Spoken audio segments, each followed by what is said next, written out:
Hey everyone, and welcome to another episode of the Freedom Cast, where we learn to be, get, and remain free. I am your host, Lilac Kalandra, and today I have two amazing brothers here to talk about some mental health issues from a male perspective. I have Gerald and Malachi. Gerald, say hey. What's up, people? It's your boy, Elder G. All right, Malachi. Hello, everyone. This is Malachi from all the way from Philadelphia, Pennsylvania. All the way from Philadelphia. Go Patriots. All right. So Here we go. moving right along. Don't get distracted. So, like I said, we're going to be talking about mental health issues or just mental health talk from a male perspective. We always hear from a female perspective, and that's just a reality. There are a lot of women who are finding themselves in therapy and therapeutic situations, but we don't hear a lot from men, and we definitely don't hear a lot from Black men. So I was like, who can I talk to about, their feelings about this, their insight? And immediately it was like Gerald and Malik. I'm like, all right, cool, let's do it. So they both have really good insight into the mental health field and just a good perspective that I feel like we all need to hear. So we can start with Gerald. Can you just explain or like give a little more light onto like why some men find it difficult to kind of get into that mental wellness space, please? That's a great opening statement. I think culturally we don't talk about it, right? We're not a very emotional culture where we do a lot of embracing or coddling, right? If you look at historically from the times of slavery till now, the ability or desire to get by and to live life has fostered us or put us in a place where we didn't have a lot of leisure time. And without leisure time, you don't do things that are considered leisurely. Not saying that loving or being affectionate is a leisurely thing, but what I'm saying here is you just don't get afforded the time to do things outside of trying to survive, right? Growing up in the Caribbean, there's an understood love that you know from your parents. Your parents provide for you, they provide a roof over your head, clothes over your back, and food on the table. And that is an understood love that needs to be reciprocated in appreciation or obedience. You weren't hugged, you weren't told I love you past maybe 4 or 6. So within the community, anything past 4 or 6 for African American boys or Antillean Caribbean boys is put into a place of either effeminate behavior or behavior that's not masculine. So you're told to hurry up and be a man. When you're still a child, you're still learning, you're still observing the world around you. Because there's work to do. There's things at hand that we need to do. There's a hustle, right? Because we don't have privilege. There's always the working from behind the starting line. So we have a long place to catch up. So there isn't much time for us to just do things that everyone else or those with privilege get to do. And unfortunately, in that space also comes affection. So I was growing up, I didn't get a lot of, I love you. I got a lot of understood love. Um, and then coming here to America, it was a little different. There was more expression of love within the African American community, but still not the kind of love that will give you the freedom to talk about your emotions and feelings. So when you're feeling depressed or sad or angry, you really didn't get that space to do that. So when you have that upbringing or that socialization, that curve that does not allow you that freedom and space to be emotional, to talk about your feelings, to find security, to be able to open up and release, you don't, right? Because you're either made fun of, you're thought differently of, or you're told that you're weak, right? It's looked upon as a weakness. So when you don't feel comfortable or safe in a space, you don't participate in that activity. So you just keep it pushing and act like you're strong, and you're not. You're broken on the inside, or you're really hurting on the inside. So that's my experience. Malika, I don't know about you. You want to share yours from an African American perspective? Before Malachi shares, though, I did just want to, I mean, just really say, wow, that's really profound, because it sounds like you're talking about just an imbalance of, the ways that Black males, and no matter where you are in the African diaspora, it just sounds like there's an imbalance of how love is allowed to be shown from Black males. I think Black women are encouraged, to really be expressive. We're allowed to kind of delve into our emotions and things like that, but a lot of that is repressed for the Black man. And it's like a tea kettle, you know what I mean? You just kind of let it sit in there, and then it kind of boils over, and that's why you kind of see so much going on. I feel like I like that perspective, and because you're a man, you can say that, you know what I mean? I love that. I love that perspective, and it So is true. it's actually dual layered, right? So society in general, for males, we're taught to be strong, right? So you're strong and stoic. That's manhood. That's what you're taught as a kid, as you grow up and you get older.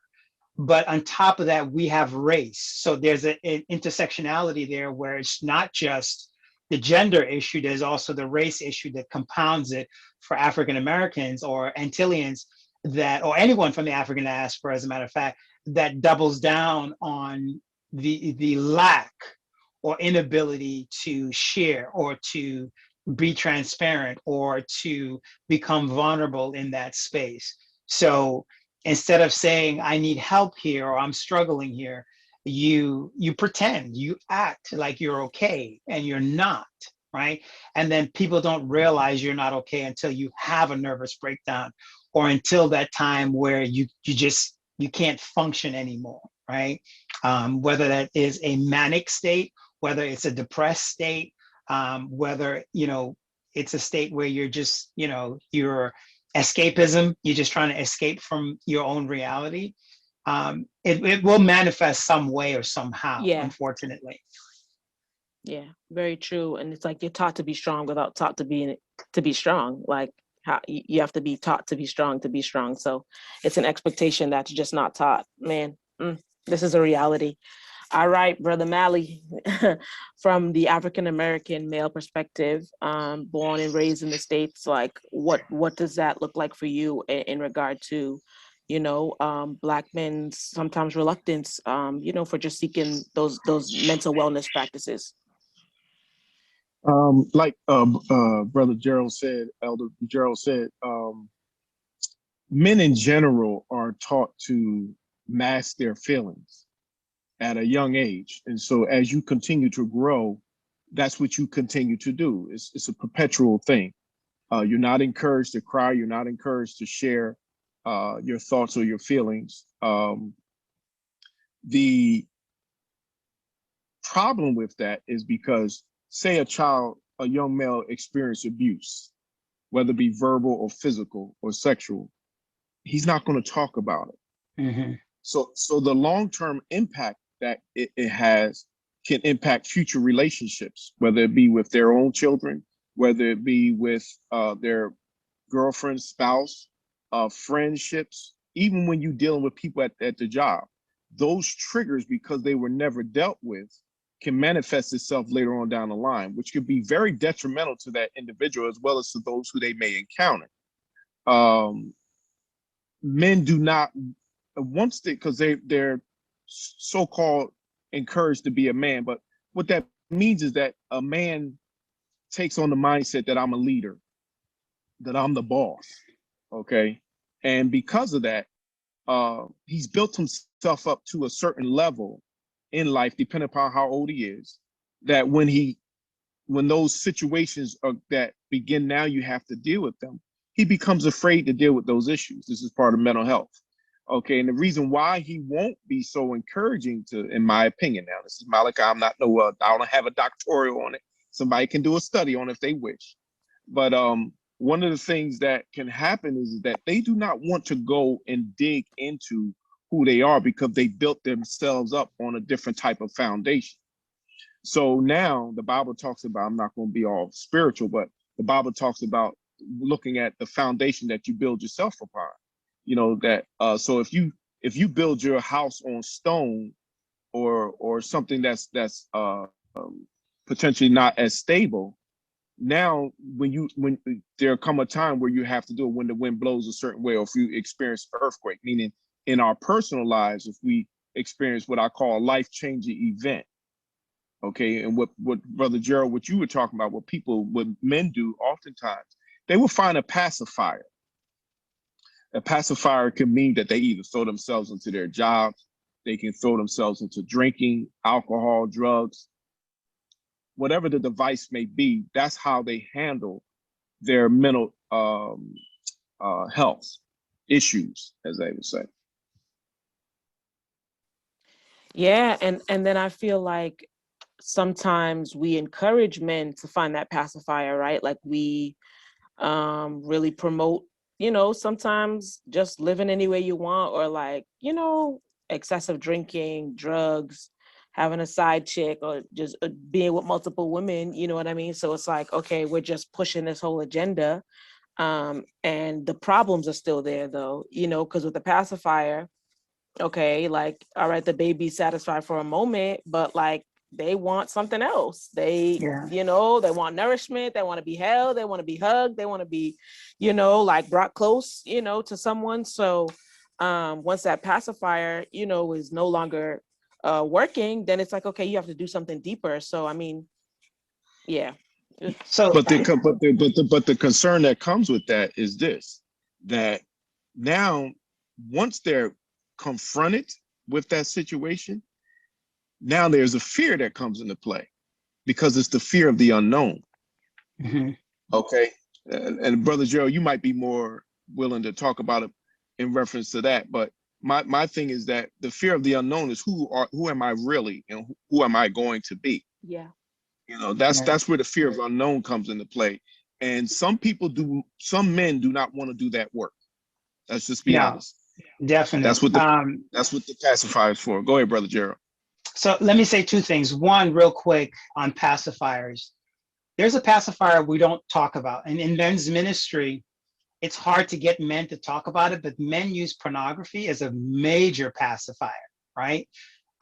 It's when pornography has levels, right? First there's interest, then there's the actual lust, and then there is a stage where it's probably the most dangerous stage, when you're using it as a stress reliever, right? When the individual uses pornography and masturbation as a process of relieving stress and tension because they're not dealing with the issues in their lives, or they're not seeking help to deal with the issues in their life, right?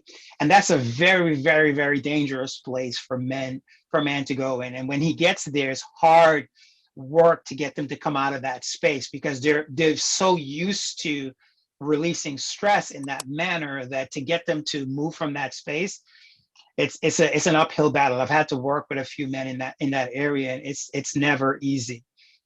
Now, the thing that I want to talk about is, and I didn't want to glance over that, but I just wanted to mention that, Brother Malachi, you mentioned that as young boys, when there's a traumatic event and it's not dealt with, one of the things that happens is young boys internalize that.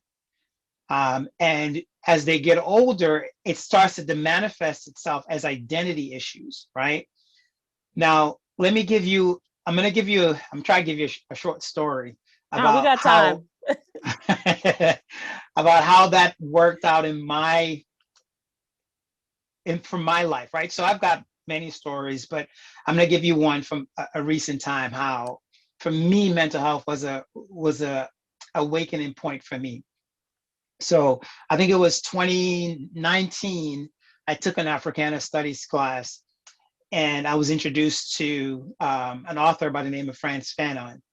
I read his book. There was a particular chapter in his book that just blew my mind. And if, to use the colloquialism, being woke, that really was a point where I became woke, not to my Blackness, but I became woke to my sensitivity about around Blackness, right? And it started to make me question, how many times have I made adjustments for my Blackness for other people, right? Because I didn't want to make them awkward, or because I was, wanting to fit in, right? So how many times have I made adjustments in my identity as a Black man? And I've worked in retail management for 25 years. And in that time, I've worked for every company you could pretty much think about. But the one thing I could always remember and understand is that I've always been the only Black manager, or one of two, right? Primarily, I was always the only one. I would sit in a conference room when we had our meetings, and it'd be 20, 30, 18, between 18 and 30 managers, depending on the size of the district with the company that I worked with. And I could never look around and see another Black man. I might see another Black woman, rarely, but I would, almost never see another Black man. And I would be like either the token Black person, or, I was the young up and comer, right, for my division or my region. And there were so many things that would happen in and around those conferences, and how I represented myself and the expectations that my district manager would have of me, right? So I say that to say I worked for the last company that I currently still work for. I don't want to mention a name, but it's a company I work for. There's a customer that comes in, and the customer had some issues with the store prior to me going to that store. And while managing that store, that customer transferred those issues to me as I being the representative of that thing. Sure. Now, I'm 5'10", 5'11" on a good day, right? So I'd say I'm a pretty, average, decent sized guy, right? So I understand what the angry Black man looks like and how intimidating that posture could be. And she was an older, frail white woman. So there were times where I would back down, even when this woman was wrong, even when it was against my company's policy, because I didn't want to come across as that. There was one day I told her, look, we're closed because of staffing issues. She pushed her way into the store and said, you're going to serve me. Oh, And the level of entitlement, right? Now, had I held the door would have slammed back and hit her in the face. So I had to make adjustments there, right? Let this woman in. There were times where she would come in and she wouldn't speak to me and she would not respond to me.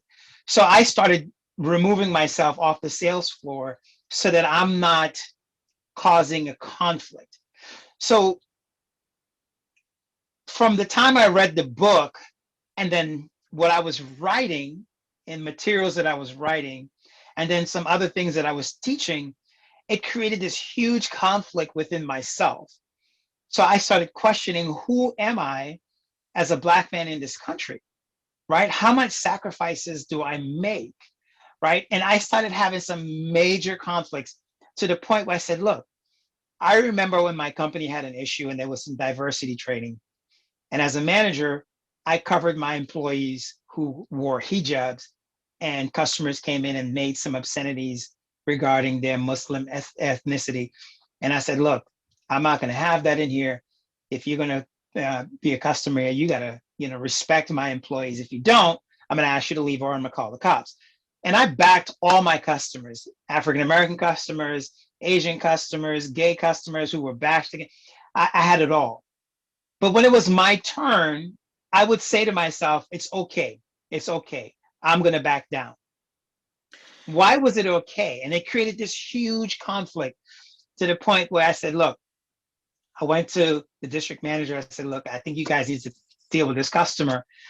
And it seemed like they weren't taking it serious, like it was a real offense, like it was a real issue, where in the verbiage, in the company's language that I was used to do the diversity training in, specifically laid out that if a customer behaved in a certain way, that we had the right to turn them away.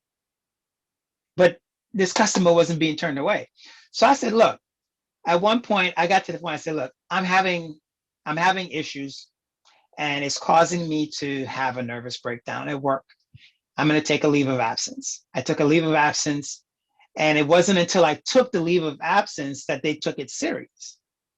Because to them, it just seemed like me removing myself, or me absolving myself, or me reducing myself, or me diminishing myself was okay in itself. Like that in itself is not okay. Like right? that was the Because natural thing for you to do. right, because you lose part of your individuality as a person, as a human being, every time you reduce yourself in that process, and you create conflict in your psyche, right? Because we all have an internal monologue, right? What we broadcast to the world is not always what's going on in here. No. Right? So there's always an internal monologue going on, and there's this battle between, why'd you do that? Are you a punk? So you're having this conflict constantly in your psyche. So I was like, look, I'm done with this. I can't deal with this anymore. I want to say certain things to this woman, but I can't say these things to this woman because I don't want to represent the angry Black man. I don't want to fill the stereotype, right? But then I'm like, if I back down, who am I? Who is Gerald? Who is this person? Forget my title, forget management, forget elder, forget Christian. Who are you as a person? As an individual. So As an individual. You're bringing up like points, like they're like going off like fireworks. So I have like a couple questions. Yeah. And Brother Mally, weigh in on this one, please. How does having to diminish yourself as a Black man, that whole story that you just told, Elder G, like how does you have to turn yourself down? How does that contribute to the mental illness, that we see? I mean, how does that contribute to that? And then number two is, and this can be answered later on, but I want to ask the question so I don't forget. Like, how do we approach, so from two men, right?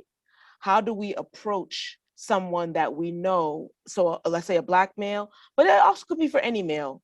How do we approach them in a correct way where they can receive, that we're saying, we notice some things are going on. Have you thought about this? Have you thought about that? But I do want to hear just from Malachi, just on how it feels or how that contributes to the mental illness epidemic when you have to diminish yourself.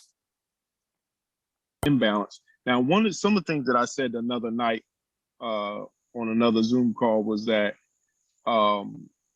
why should we have to diminish ourselves as if someone else's opinion or thought is more important than what we think also? Can you understand what I mean by that? Yeah. Right. And my diminishing was for ambition, right? It wasn't that I was concerned about what other people thought about me per se, but in order to get there, you have to play their game, right? So I could remember in that 25-year period, there were other African Americans that thought I was Uncle Tom, or I was an Oreo cookie, but I didn't care because I was getting that paycheck that they could never achieve. Right. Right. And I was providing for my family and doing the things I needed to do. Right. And it wasn't about me driving fast cars or this, that, and the other. It was about, look, I saw that this is where I wanted to be in life. I didn't want to be down here to complain about certain things and just get by. I wanted to be here. So I knew what I had to do to get there. Right. So again, this is all part of when I had to consider how much I diminished myself. So in that period of time when I was called Uncle Tom, or I was called this and I was called that, I had to look back and say how much of that was relevant and how much of that was irrelevant, right? I had to call to question a lot of stuff. Right, so but my question was... I'm sorry. I guess the real question that I should have asked Malachi is, do you feel that you have to diminish yourself? I just assumed, and maybe that was a wrong assumption, that everybody, that most every Black person in America feels that they have to diminish themselves in one way or another in some arena or atmosphere. Always. And I can give you Okay, millions of but hold on, examples. hold on. I have a different thought on that. Okay, initially you may diminish yourself. Okay, but I also think there is a responsibility that comes with us. The more you're elevated, the more you're responsible for educating and conditioning people to be able to understand who you are, and that sometimes you have to get people to understand you're not a threat to who they are. How do you You do understand that? what I'm saying? That is a laborious project. It is a tiresome project, because that's what I was talking about. Every I agree. conference, every room I stepped in, I had to do that. Right, I Every agree with scenario. you, but let's think about it this way. Somebody has to be the trailblazer, okay? And some people don't want to accept that responsibility, but somebody has to be a trail. Just like this, I look at myself. The reason why some cultures don't advance even further financially is because nobody's willing to be a seed planter, so that I can plant the seed for my children's children down the line. Somebody has to be the sacrificial lamb. They have to take the responsibility or assume the responsibility of that. Hey, I'm going to be the person to trailblaze and condition and build that bridge that needs to be built. Because if it never happens, then people underneath us who come behind us, they continue to have to spin their wheels over and over again. And then you never, ever really elevate like you would really want to, in terms of equality, respect, and things of that nature, which is really what we're all looking for. This is true, but how do you get there? So I guess that's the reason, for the conversation. I do want Malachi to answer though. How do you get to that place where you're a seed planter and a trailblazer when you're in a society that puts you down all the time? And sometimes Black people do it to ourselves and things like that. We are in a society where the Black man is the most hunted person out there right now. Feared. How do you become a seed planter and a trailblazer when you're told to be afraid, or you're told, you know what I mean? How do you do that? I guess that's the process we should. Okay. One of the things that we learned from history in the 70s, before things were so open and everybody had different options that they wanted to have, what did they do? They always relied on each other. There was always somebody teaching and developing and holding each other accountable. Okay, if you look at different cultures, they all band together, they develop together, and then everybody move as a unit. Now, of course, this world is very big. We can't be able to get everything, but if we can have where it's understood that in our culture that we're teaching financial literacy, that we're teaching it's okay to have a family, it's okay to have discourse, but yet be civil. It's okay to be able to grow out and think outside the box and develop. We have to sometimes, no matter what, if you look at the advancement, and I'm not saying that African Americans are greater than any other race, but if you look at different advancements in the world, it's because those people sought to think outside the box. They did not allow the circumstances to keep them weighed down. And when you do that, you become an overcomer, but people also learn to respect you too. If you continue to run and do what everybody else does anything really change? No. So you have to have, it used to be that the church was a great influence in the community. Used to be. Okay. Used to be. It used to be that nobody would smoke or disrespect someone. They watched their language when they walked around older folks. I've been in church all my life. Okay, now they smoke outside. Even the church members smoke outside the church. They used to go down the street and smoke.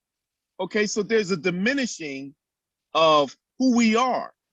And then we have to sometimes sit up there and say, well, who are we? Take a real step back and look. Are we just giving into everything which way the wind blows? Or are we really holding to a certain standard? All of us have gone to school here on this Zoom call. But I remember when I was a kid, my mother used to take me to the mall, and we used to travel past these beautiful homes. And one of the things I used to say to myself was this: what does it take to get that house?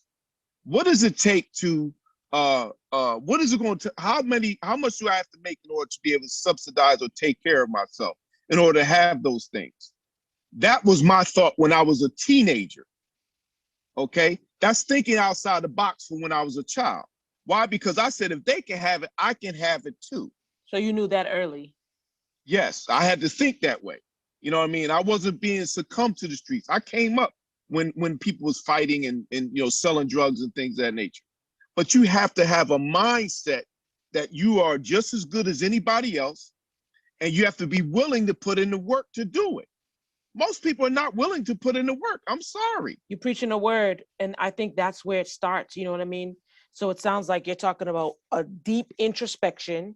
You have to take a look at yourself, like, okay, maybe I'm not in the place that I want to be, but how can I get to that place that I do want to be?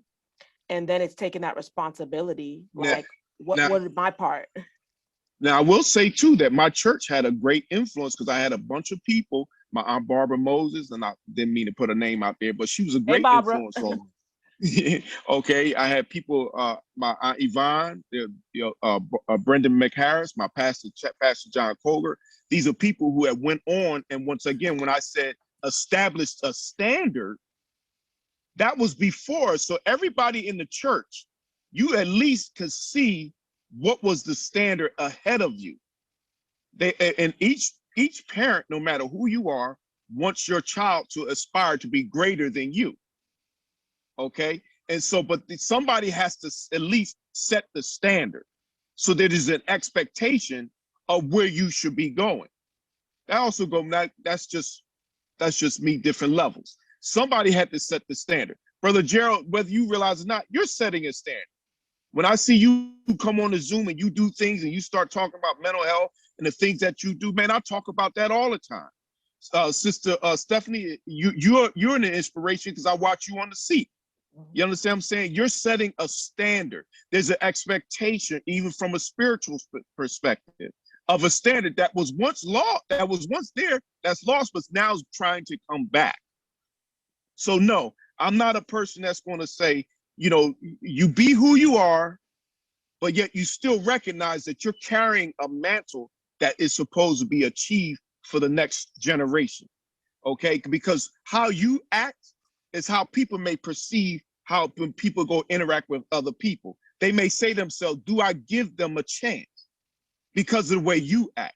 So don't look at when people want to put labels on you. I laugh, because when I was younger, they called me suburb, but I lived in the city because my mind wasn't trapped in the city. You understand what I'm saying? You have to understand that there's a greater responsibility that comes on your shoulders, whether you want it or not. Okay? Because it's in you. It's something that's going to always be with you. The Bible, you just said, we talked about it earlier, to whom much is given, what? Much is required. So you're going to have to assume that mantle whether you want to or not. And no, I'm not going to cut you no slack. That's just how I am. But I'm just saying, like my friends, they'll tell you, I don't cut them no slack. No, you was wrong. Yes, you're right. How can we get to the next level? And when there's young people who are underneath us, who are striving to go to school now, and they're not looking to be in the street, we set the standard. You have to be willing to be the benchmark that other people are going. When your legacy, when you pass away, that's what your legacy is. Who you are, what you establish, what people say when they talk about your name. When they speak your name, Brother Gerald or Stephanie, that means something. Yeah. All right, I'm sorry. I'll be quiet now. No, you're good. Brothers, listen up. You heard that? Coach Moore is telling you, get in the game. Get with the program. Elder G, can you just speak about, just what Mally was saying was, it sounded like you need that accountability, that team of people around you and leading the way. So it's like, will more men be encouraged to engage in mental wellness practices if they see more men engaging? You're on mute.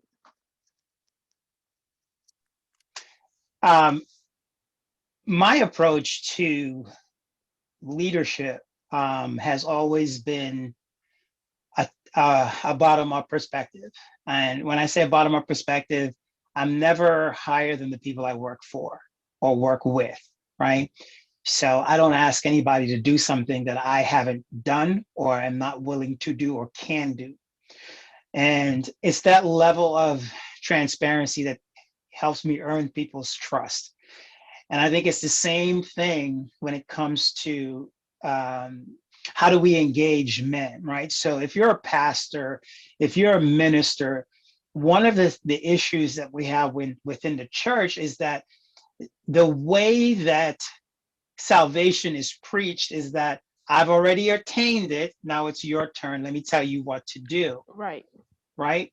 So men are intimidated because the perception is that that man up there doesn't make mistakes or he's not fallible.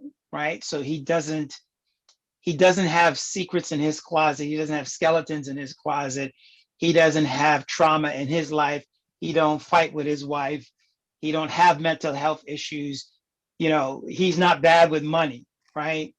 This notion that the person that's speaking to you has already arrived, and that's a fallacy, right? The idea is when you learn to lead, you don't need to be that far ahead. You just need to be one step ahead of the person you're leading, Oh, come on now. right? You God has given you enough grace that you've crossed that threshold, or you stepped past that Jordan River, right, if you would, and you've made it to the other side, and now you're just coaxing them to where you are as you continue moving forward. And that's how you lead. You lead by, look, I was afraid too. I was broken too.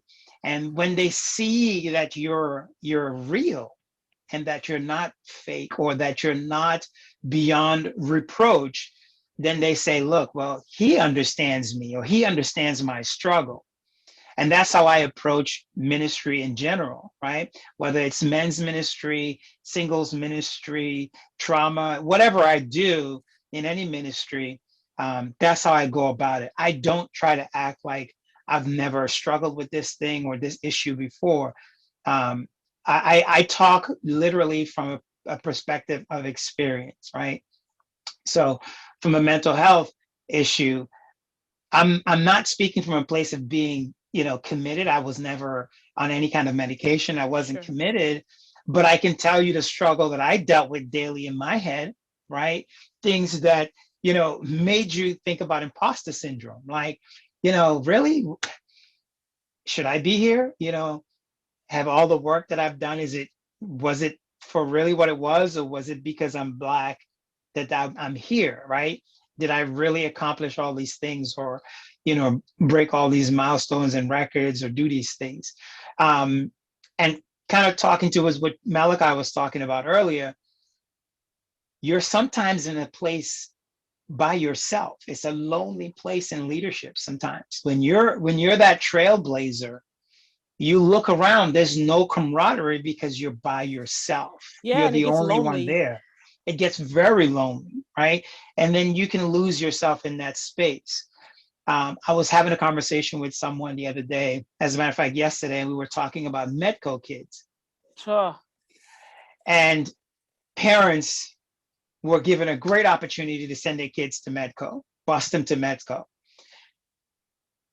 Majority of the children that I know, kids in my own family, my nieces and nephews that went to Medco, and other people's children that I've spoken to, Sorry, have Elder had. G, give a little brief just history of Metco, please, just in case someone's listening who doesn't know what that is, please.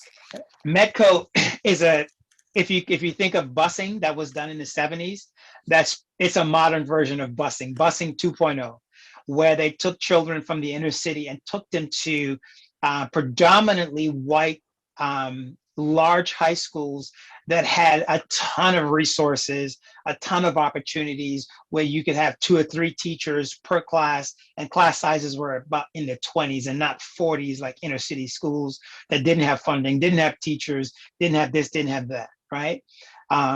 So there would be granted a certain number of students that from every inner city that can go, and there you apply to this lottery, and if you got approved, you got put on this bus system, and the bus would pick you up and drive you for an hour, sometimes an hour and a half in traffic to school every day. the issue that I encountered with the children that went to these schools was that they were losing themselves. The things that were being said in and around them, being around white kids that would be talking and listening to rap music and saying the N word freely and clearly without any regard, and appropriating that culture and acting like, well, you're in my space, or out of a place of ignorance, not really considering how their actions were impacting African American children. And then having counselors that could not associate because the counselors were not Black, were not Hispanic, were not of any kind of ethnicity that could relate to what it means to be marginalized, right? And I use that example because it's the same model if you think about the trailblazers that are out there in business, right? It's the same thing. You're usually one of few in boardrooms, and the joke and the conversations that are had in these boardrooms, in these very patriarchal spaces, is bananas, right? From sexist jokes that are being made to racist jokes that are being made.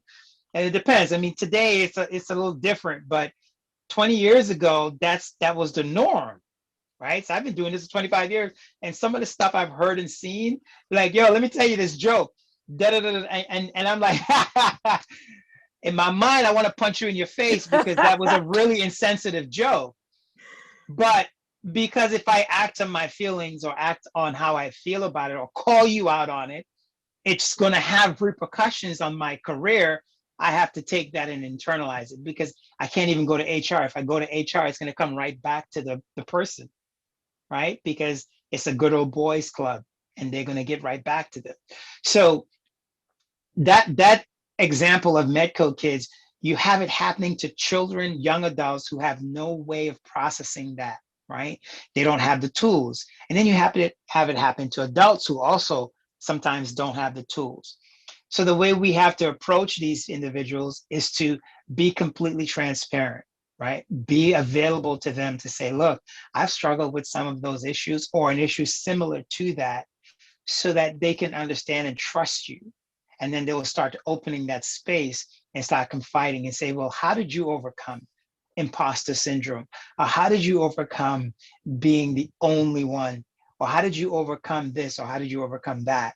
And you don't have to know all the answers. Sometimes the answer is, to be honest with you, I'm not sure, but I'll get back to you on that. Let me do some research, and I'll find someone who may know better than me on that issue, right? Yeah. That's how I think we have to start reaching them and having conversations like these on a larger platform, but within our own diaspora, right?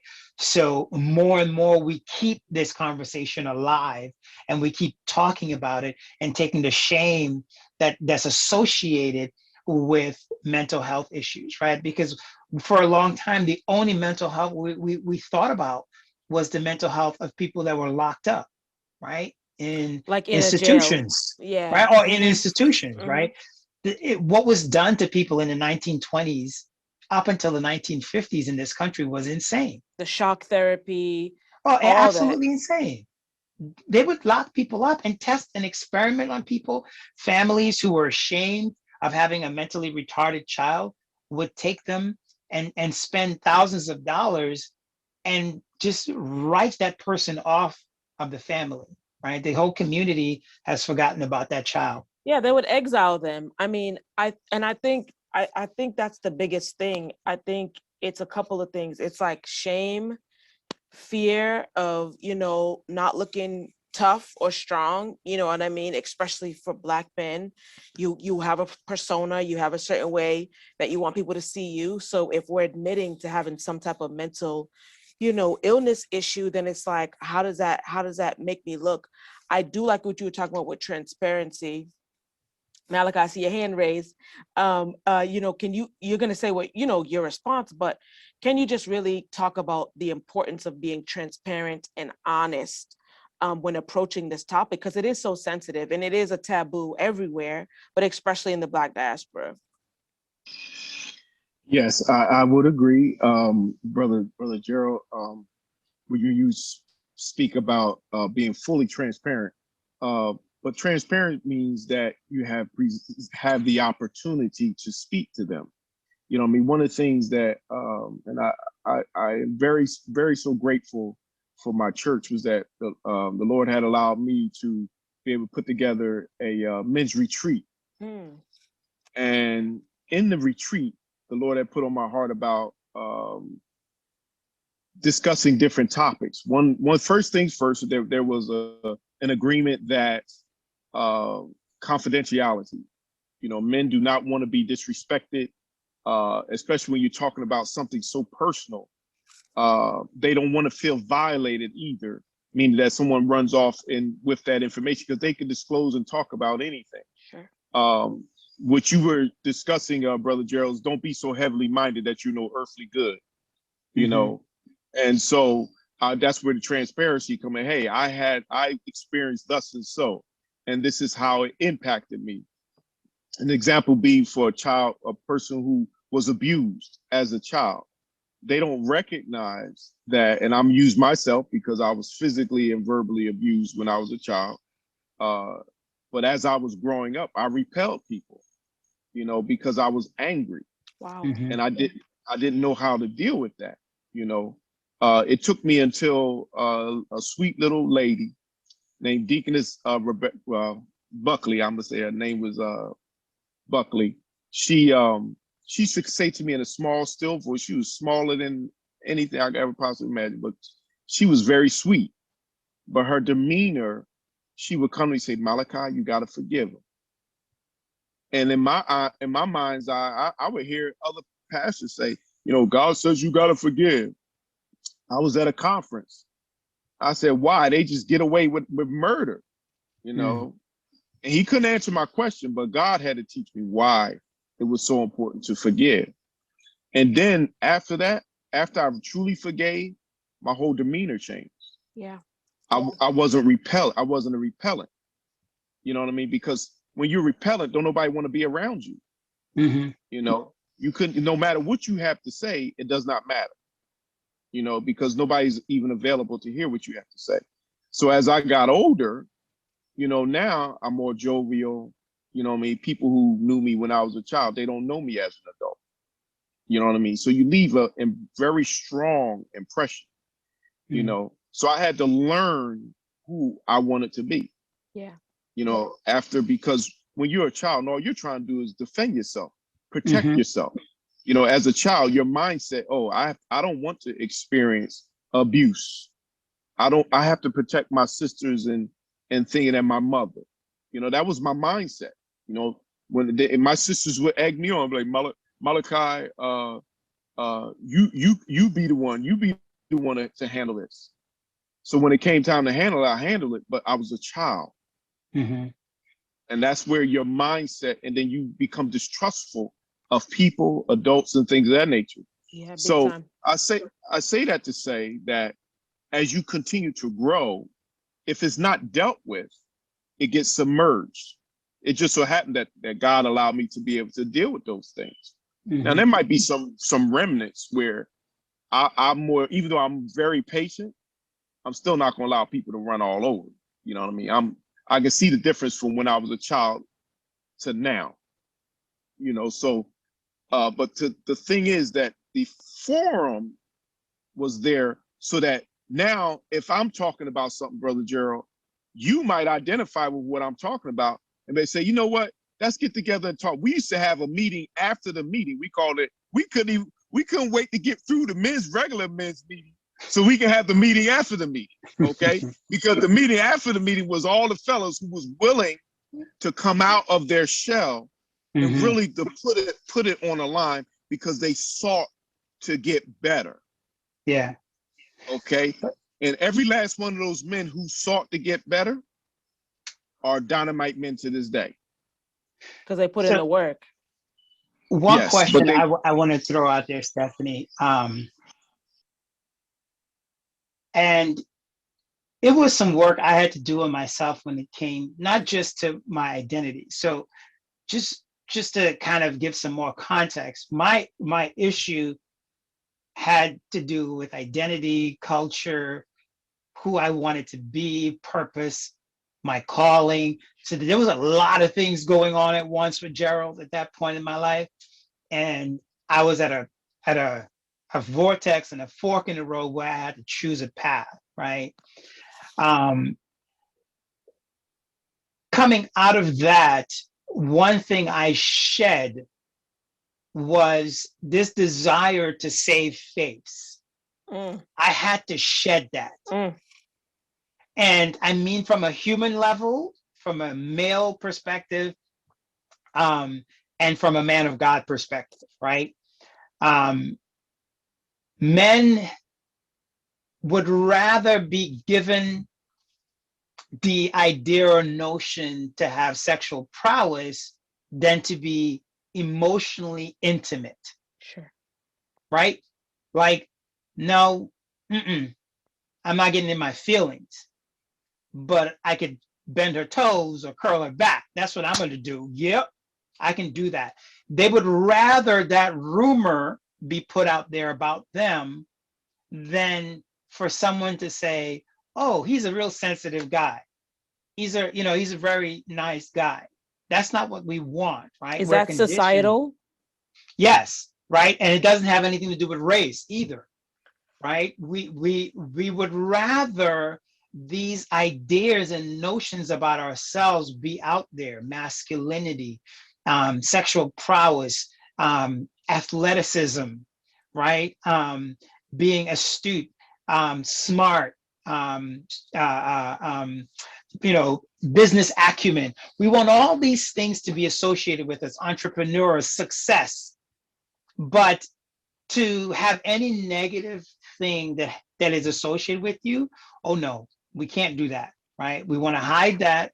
We don't want to talk about it. We don't want to deal with it. And coming out of my place, I had to shed all of that, right? And I really don't care. It doesn't hold any value for me, to be honest with you. And these are some of the things when the Bible tells us that, to drop everything and follow me bare and empty handed.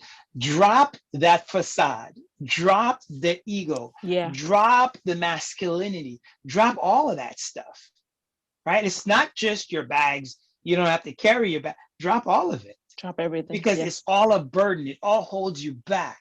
It impales you or impedes you from being free, right? And from being open to talk about anything. Yeah, it does. I mean, it stops you. And just when you're talking, I'm like, okay, so we have the male perspective, right? Now let's say we have a female, a woman who wants to speak to either her brother, her romantic partner, her father, about getting some help, like, or seeing someone, or delving more into that emotional space. um how, and either one of you can answer this, how would we go about doing that? That's why I like really talking to guys, because a lot of women, we talk amongst ourselves, and it's like, okay, well, I think they would do this. No, just go right to a man and ask, so that Mhm. we don't have to try to assume what you would say. So I have two men here.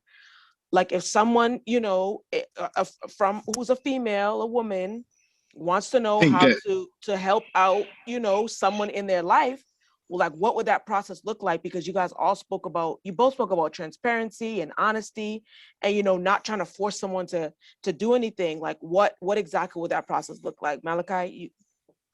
I think that women need to feel safe, so they need to see the strength side of a man, but they also need to see the flexibility of that it's okay to be vulnerable. Mhm. You know, um, that doesn't mean that you're a baby. I'm not going to use other languages. I could, but The family show.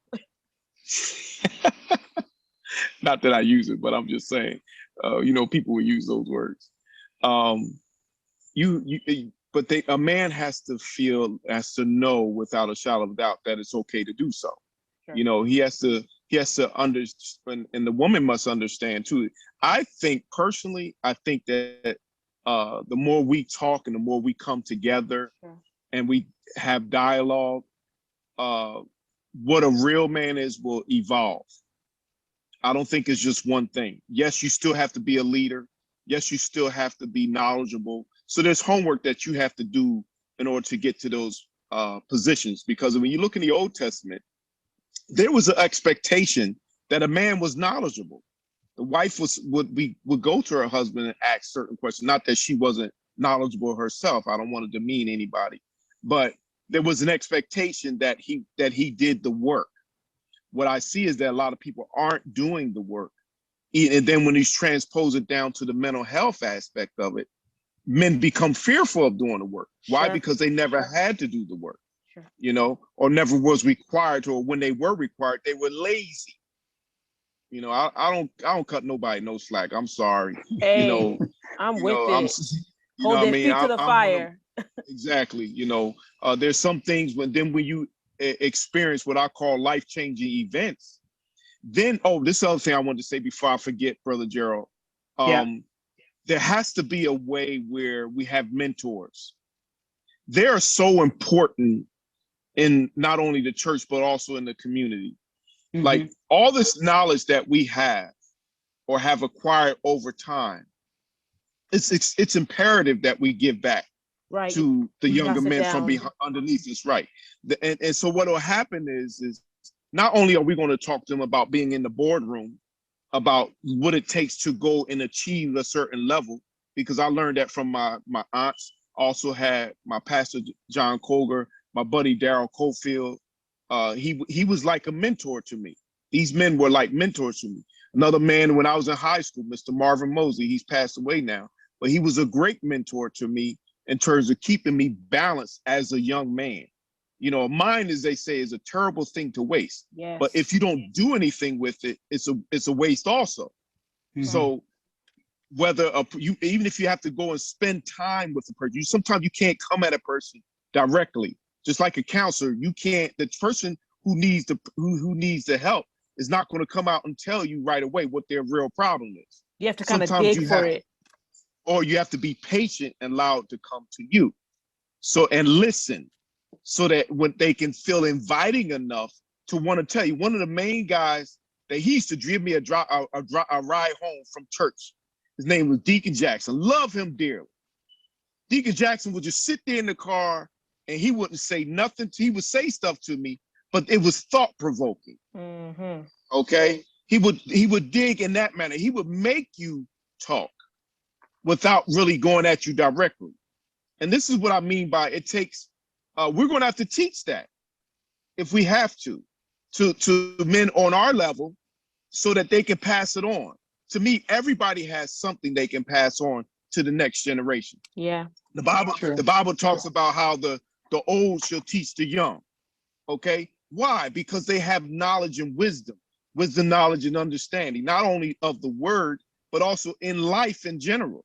So Mhm. Deacon Jackson used to challenge me. He say, well, Malachi, you ever think about such and such and such and such? I used to give him a snare. He said, you ever think about such and such and such and such? And then I would keep coming back to him because I wanted more. So he changed your Mhm. perspective.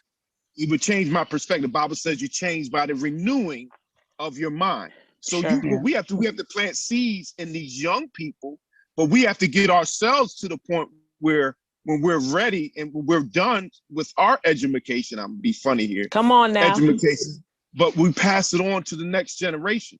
It's not Sure. just for us. I That's love how it. you have things be perpetual and become not only community, but also within the whole culture of itself. It goes, Yeah. it spreads like wildfire. Like when you watch things on videos, you don't have to see people's bad stuff. When people see you being successful and overcoming and being successful, whether it be in the courtroom, whether it be in the business world, people respect Jay-Z for his business acumen in the industry that he's in. Mhm. Somebody like what's the guy name that in different Thurgood Marshall, he became a judge. He trailblazed to that level. But look at so many people that have come behind him who have become very successful because of that, because of the example and all the lives who were touched by him. You know what I Right. mean? So this is you have to see yourself in that type of position, whether we want to or not. Okay, I'm done. Sorry. No, I mean, that's Steph. very true. I just want to say a couple of things. We are wrapping up on the end of our Yeah. episode today. So I am going to give This is last. short.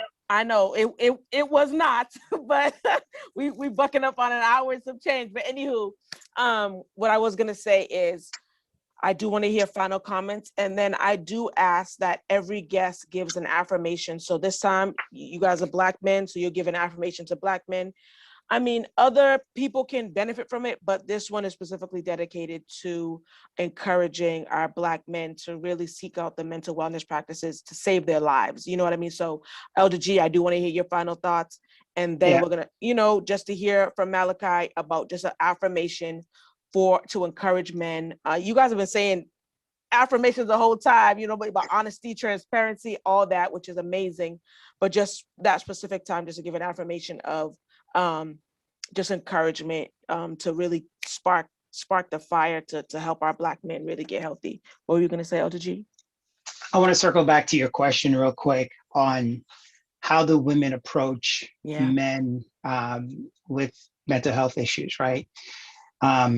There are several dynamics, and for each of them, it's a different process, right?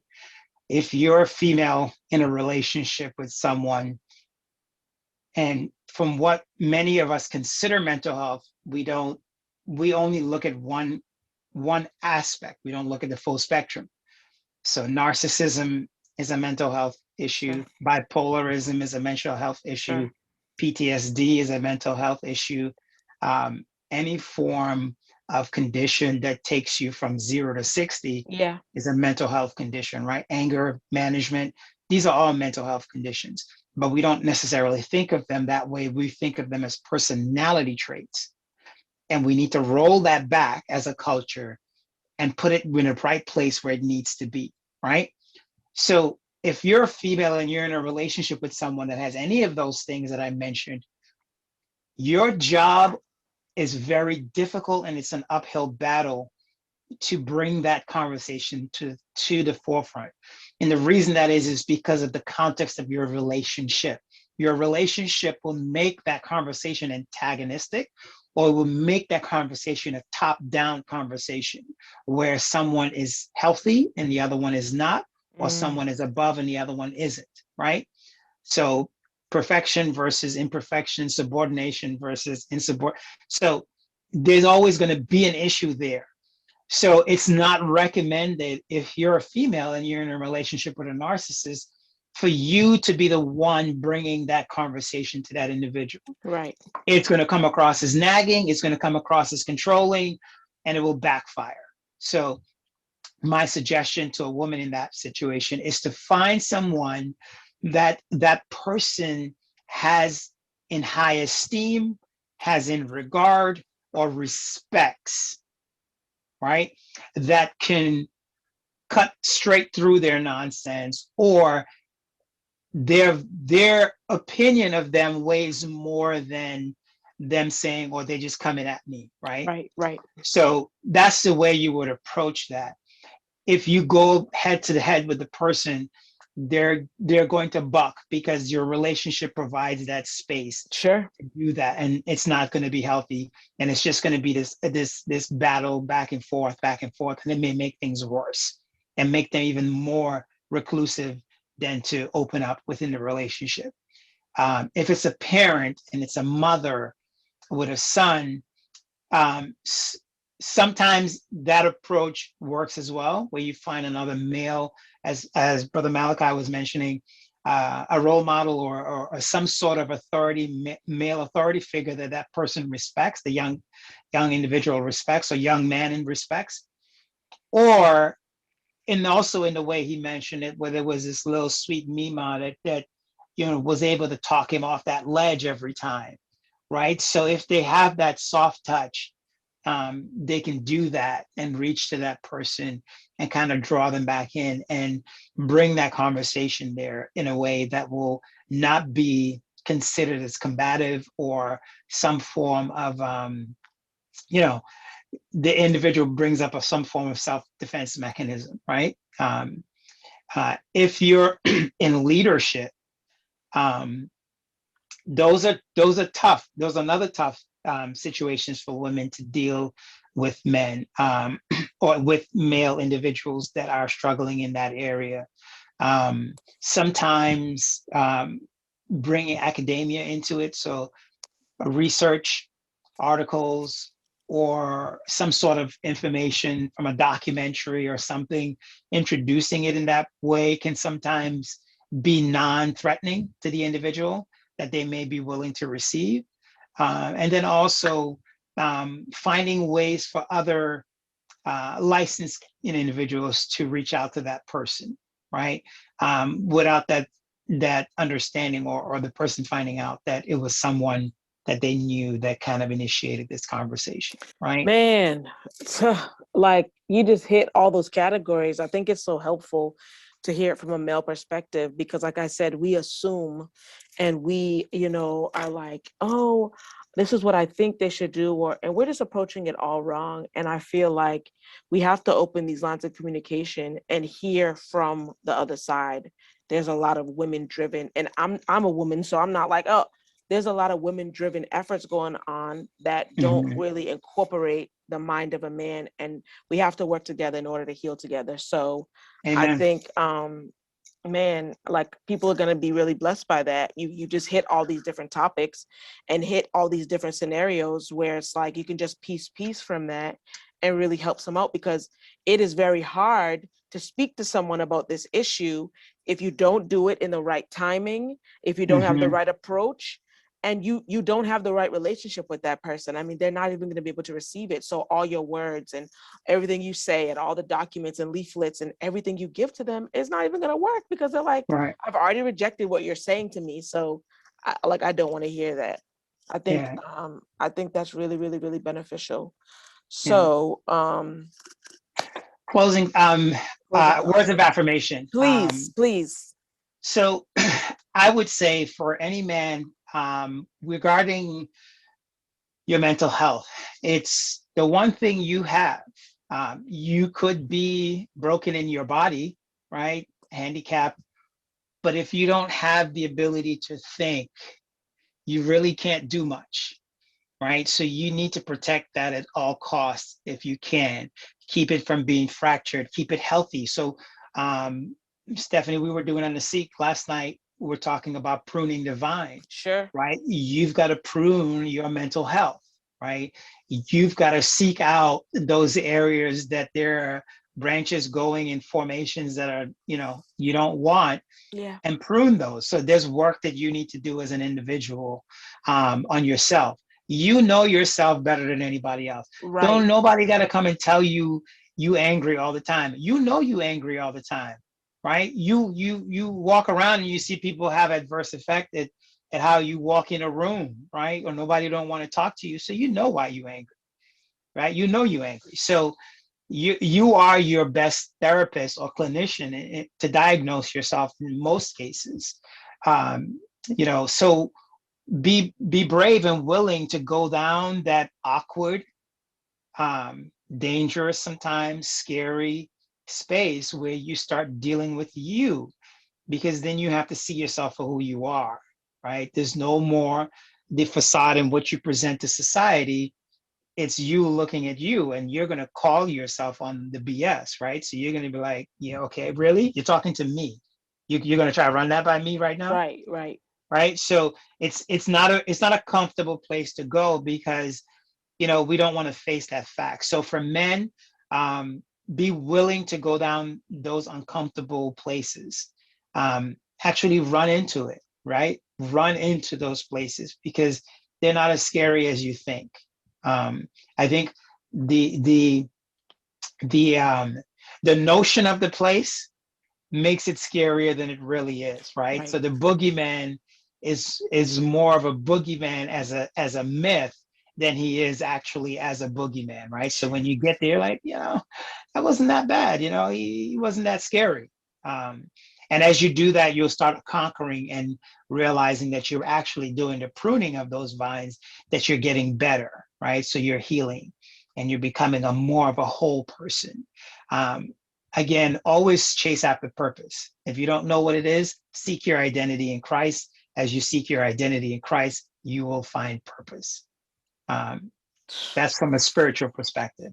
Not Yep. everyone's going to be spiritual, but I would always tell you to find out who you are, right? Who you really are, your true self, not the self that you present, but the true self that you're comfortable with, and chase after that. Love it. First step is finding that true identity and who you are. And I feel like that just unlocks everything. Ah, love it, love it, love it. I am affirmed, and I'm not even a Black man. Okay. Brother Mally, what you got to say? One, I want to tell you thank you for allowing me and Brother Gerald to come on and to be a part of this.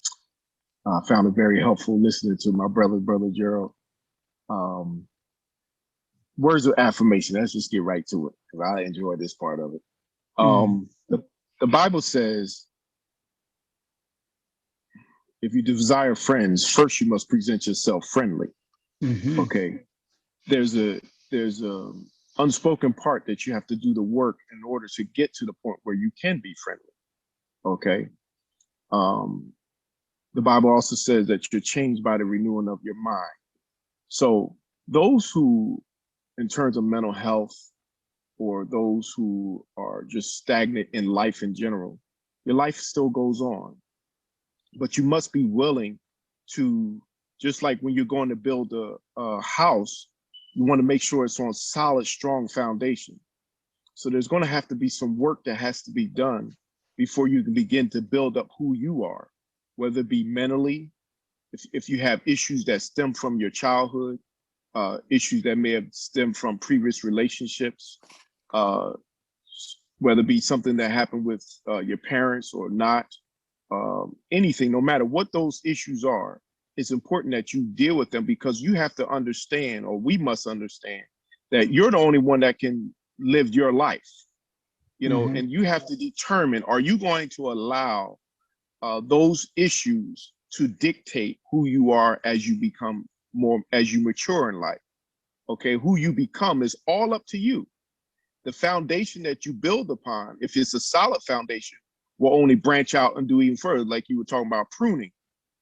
When you plant a seed, if it's planted on fertile ground and you put the right type of watering to it, meaning the nurturing, the edification, the building up, now when that plant begins to grow, some plants become more vibrant than others, and they branch off and they build and they grow into other scenarios and give off seeds that can go to other places. And you never know what your life will end up being a seed planter into someone else's life. Just like you can have negatives, you can also have great positives. Who you are today. I always say that no matter who you are, everybody has a starting point. Everybody. It's what you do at that starting point that dictates who you become as you get older. My aunt used to say, you're only in control of you. So because you are in control of you, you must be either willing to become the very best that you can be by putting in the work. Ayanna Van Sant always says, do the work. You must be willing to do the work.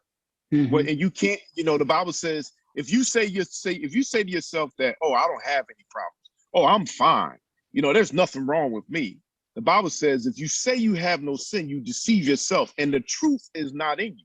Just like you were talking about when you look in the mirror, Brother Gerald, it's only you looking back, so if you're going to lie to yourself, who are you really? Right. Are you really doing yourself any service? No. So my thing is, be real with yourself. Ask God to send you a mentor who can help you so you can grow, so you don't have to reinvent the wheel. That is so important. That's the reason why it's so important for those who have arrived or have reached certain plateaus in life to reach back. It may require your time. It may require money. But guess what? You're making an investment in somebody for the next future who may impact your son, your daughter, or someone who may inadvertently interact with somebody who's going to come and meet your son or daughter later on down in life. But that's how you impact the community, because now we're all giving everybody's giving a little bit more, and you have to be we have to get out of that selfish mindset. And also too, in terms of the mental health too, Brother Gerald, just like the men get together and play basketball, we have to get together and talk more about mental health issues so that we all don't once again have to reinvent the wheel, that we can say it's okay that you're going through this, but look, this is what you may encounter down the line. Is that really what you want to go? Hey, you're going down that road, son. Let me help you so that you don't have to jump over so many hurdles that I had to go over. So we have to be willing to give of ourselves, not get weary and tired in doing so. That's what real ministry is. Ministry is, in order for you to be the chief of them, the Bible says that you must be the chief servant. And that's what that is. You must be willing to be a servant unto your brothers and sisters, no matter what race or creed that they may be. You must be willing to serve, that they may be in turn be able to do it to another. All right, I'm done. Thank you. Love it, love it, love it. So we talked about honesty, transparency, being a servant, having that good team, and just having the courage to speak about these issues. So, I mean, this episode was dedicated to men and specifically Black men, but I feel like anyone can glean and kind of grab the really good principles that were shared. It was like you guys were speaking freedom the whole time and what it means to be free in this. I feel like you both have really conquered the kind of facade or wearing that facade, really conquered being able to take that off and then lead other people, but men specifically, into doing that. So thank you so much for being here. Love this conversation. I mean, we could have talked for hours. No, the three of us, we could have been on here for 5 hours, at minimum. But love it, love it, love it. Thank you. Thank you for having us. Of course, I definitely want to encourage more women to have those conversations with men. Like, we don't have to guess, assume, or say, oh, what are they thinking? Talk to them. They're right here. You know what I mean? So we can get the male perspective and really use that to help us all formulate a healthy living, healthy lifestyle, because we want to be free. Okay, so go and be free. This has been another episode of Freedom Cast. Thank you so much for tuning in. We will be back with more. All right. Bye. All right. Bye. God bless you.